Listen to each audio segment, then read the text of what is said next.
రానున్న రోజుల్లో ఉత్తరాంధ్రలో జనసేన పార్టీ మరింతగా బలపడేలా కార్యాచరణ రూపొందిస్తున్నామని మంత్రి నాదెండ్ల మనోహర్ తెలిపారు. కూటమి ప్రభుత్వంలో అభివృద్ధి సంక్షేమం సమపాళ్లలో జరుగుతోందని అన్నారు. ఇప్పటికే 99 లక్షల మంది ఉచిత గ్యాస్ సరఫరా పథకాన్ని వినియోగించుకున్నారని తెలిపారు.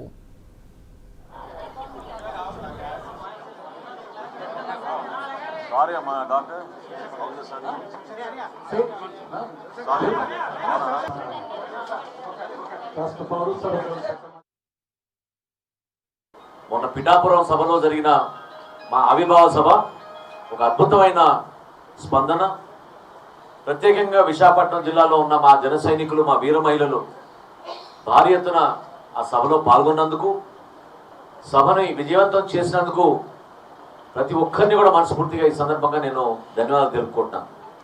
ఈరోజు మేము నిర్వహించుకోబోయే కార్యకర్తల సమావేశం కూడా ప్రత్యేకంగా దానిపైనే ఏ విధంగా ఒక డిసిప్లిన్ విధానంలో దూర ప్రాంతాల నుంచి కూడా అందరూ తరలి వచ్చి మా గౌరవ శాసనసభ్యులు, మా జిల్లా అధ్యక్షులు, మా సీనియర్ నాయకులు అందరూ కూడా కలిసికట్టుగా సమిష్టి నాయకత్వంలో పవన్ కళ్యాణ్ గారు ఆశించిన విధంగా ఒక అద్భుతమైన సభ మార్చి 14వ తారీఖున మా ఆవిర్భావ సభని పిఠాపురంలో విజయవంతం చేసినందుకు మా నాయకులందరికీ కూడా మనస్ఫూర్తిగా పవన్ కళ్యాణ్ గారి తరఫున, జనసేన పార్టీ తరఫున ధన్యవాదాలు తెలుపుకుంటున్నాం.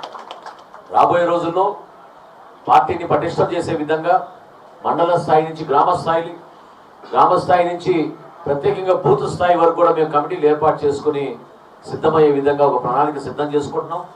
తప్పకుండా అందరూ కూడా ఈ అవకాశంలో, ఈ ప్రయాణంలో మీరు భాగస్వాములు అవ్వాలి. సంక్షేమం గురించి కూడా మీరు చూశారు. నిన్న గౌరవ ముఖ్యమంత్రి గారు, అదేవిధంగా గౌరవ ఉప ముఖ్యమంత్రి గారు P4 పథకం ప్రారంభించారు. ఈ సమాజంలో మన అందరికీ కూడా ఒక బాధ్యత ఉండే విధంగా అసమానతలు లేకుండా వెల్త్ డిస్ట్రిబ్యూషన్ అనేది ప్రతి కుటుంబానికి అందడానికి కోసం చేస్తున్న ప్రయత్నం. దీపం 2 పథకం కింద ఉచిత గ్యాస్ సిలిండర్లు ప్రారంభం ఎప్పుడైతే చేశామో నిన్నటితో రాష్ట్ర వ్యాప్తంగా 99 లక్షల లబ్ధిదారులకి మేము ఉచిత గ్యాస్ పంపిణీ చేశాం. ఈరోజు చివరి రోజు, మళ్ళీ రేపటి నుంచి మళ్ళీ ఆ స్కీము మరొకసారి బుకింగ్ చేసుకోవడానికి వర్తిస్తుంది. సో ఈ ఆర్థిక సంవత్సరంలో 2025-26లో 3 గ్యాస్ సిలిండర్లు మరొకసారి ప్రతి కుటుంబానికి అందించడానికి కోసం పౌర సరఫరా శాఖ నుంచి మేము చేస్తున్న కార్యక్రమం రేపటి నుంచి ప్రారంభమవుతుంది.